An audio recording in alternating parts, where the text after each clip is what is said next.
مولانا احمد علی لاہوری، آیت من آیات اللہ، لاہور کی سرزمین نے دادا گنج بخش کے بعد ایسا انسان نہیں دیکھا ہو، زبردست کرامات، بین کرامات، ایسی کرامت ہے جو منوا کے رکھ دیتے۔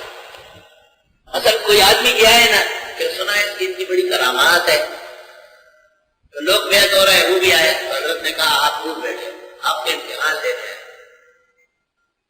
آپ تو اس دیکھنے آئے کہ میں کوئی چیز ہوں یا نہیں، تو امتحان بڑا چھوٹے کا لیتا ہے، چھوٹا بڑے کا نہیں لیتا، تو بڑا ہے اس لیے بڑا چھوٹے کا نہیں لیتا، چل۔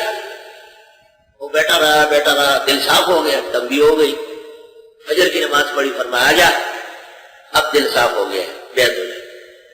ایسے عجیب و غریب انسان۔ ہمارے استاد نے مجھے کہا کہ جب مجھے یہ پتہ چلا کہ حضرت کو پتہ چلتا ہے چیزوں کا، یکدم دیکھتے ہی کشف ہو جاتا ہے، کھا کہ میں نے کچھ سنترے تنخواہ کے سے لے لیے اور بینک میں کچھ رقم کے ساتھ سود آئی تھی، کچھ سنترے اس کے لے لیے اور اس پر اپنے حساب سے نشان لگایا۔ تو لاہوری رحمت اللہ علیہ کی خدمت میں پیش کیے، فرمایا تنخواہ سے جو لیے ہیں وہ دے دو، سود سے جو لیے ہیں وہ خود اٹھاؤ تو اچھا ہے، میں اٹھا لوں گا تو آپ کی بے عزتی ہو جائے گی۔ لا الہ الا اللہ، کشف، سخت کشف، دل اتنا صاف ستھرا، زڑچ خدے کان کے روحان جام تا جمشی اور پدیر جام کے ورخارا تمام عالم شی۔ دل کو جب اللہ روشن کر کے، رحمان بابا کہتے ہیں، تو جام جمشید بن جاتا ہے، سارا جہان اس میں نظر آتا ہے۔ لا الہ الا اللہ۔ دہلی کے اندر بہت بڑے ولی تھے، جمال الدین ہانسوی، ہانسی جگہ ہے ہندوستان میں، اس کے رہنے والے کو ہانسوی کہتے ہیں، شیخ جمال الدین ہانسوی۔ ان کی خانقاہ حضرت بیٹھتے تھے، لوگ ہدایت لیتے تھے، بادشاہ وہاں سے گزر رہے تھے تو وزیر کو کہا حضرت کو کہے باہر آئے استقبال کرے، وزیر اندر گیا، کہا باہر آؤ استقبال کرو، اور میں مجھے فرصت نہیں۔ یا ایھا الذین آمنوا اطیعوا اللہ واطیعوا الرسول واولی الامر منکم، فرمایا مجھ سے ابھی تک اللہ اور رسول کی اطاعت پوری نہیں ہوئی، اولو الامر تک پہنچے۔ وزیر آیا کہ اس طرح بات کرتے ہیں، بادشاہ نے کہا چلو ہم چلتے ہیں۔ اندر آئے، السلام علیکم، وعلیکم السلام، بیٹھ گئے۔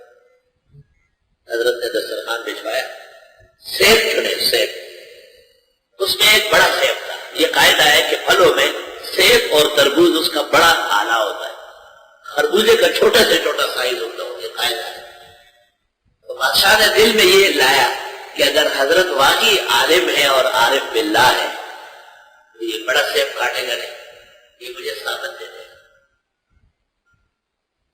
حضرت ادھر سے ادھر سے اچھے اچھے سیب چن چن کے صاف کر رہے تھے اور بادشاہ کو رکھتے تھے، اور فرمایا کہ بادشاہ سلامت، اس دہلی میں ایک مداری ہوا کرتا تھا، اس کے پاس ایک گھوڑا ہوتا تھا، اور اس گھوڑے کے آنکھوں پر سرخ پٹی بندی ہوتی تھی، اور وہ مداری حاضرین میں سے ایک سے انگوٹھی لے لیتا تھا، دوسرے کو دے دیتا تھا، اس کو کہتے تو تیسرے کو دے، تیسرا چوتھے کو دے، گم کر دے اسے، اور پھر اس گھوڑے کو کہتا تھا کہ جا نا انگوٹھی لا، کہاں ہے؟ گھوڑا ایک کے پاس دوسرے کے پاس، تاخیر میں اس کے پاس کھڑا ہو جاتا تھا جس کے پاس انگوٹھی ہوتی تھی۔ یہ کہہ کر بڑا سیب اٹھایا اور بادشاہ کو کہا یہ کوئی دلیل ہے کرامت کی؟ اتنی اللہ تعالیٰ نے شعور تو گھوڑے کو بھی دی۔ بادشاہ سلامت گود میں گر گیا، حضرت معافی چاہتا ہوں، بہت بڑی غلطی ہو گئی، بدتمیز آدمی۔ پورا حکایت سنا کے پھر بڑا سیب اٹھا کے رکھ لیجیے، اتنا شعور تو اللہ تعالیٰ نے گدھے گھوڑے کو بھی دیا ہے، اس سے ہمارا امتحان لیا جا رہا ہے۔ لا الہ